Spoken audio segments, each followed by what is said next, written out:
नमस्कार मु doctor Pradeep Kumar Sahu orthopaedic trauma एवं रोबोटिक जॉइंट रिप्लेसमेंट सर्जन मु भुवनेश्वर स्थित उत्कल हॉस्पिटल रे ऑर्थोपेडिक कंसल्टेंट भाव कार्यरत।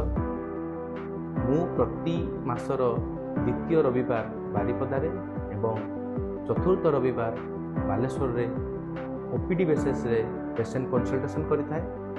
जदि आपणकर केही रिलेटिव आंठुगंठी बथा बेक बथा किंबा कमर बथारे कष्ट पाउचंती दिया जाइथिबा एड्रेस रे मते जोगाजोग करि परिबे। स्क्रीन रे दिया जाइथिबा मोबाइल नंबर रे आपण अपॉइंटमेंट बुक करि परिबे।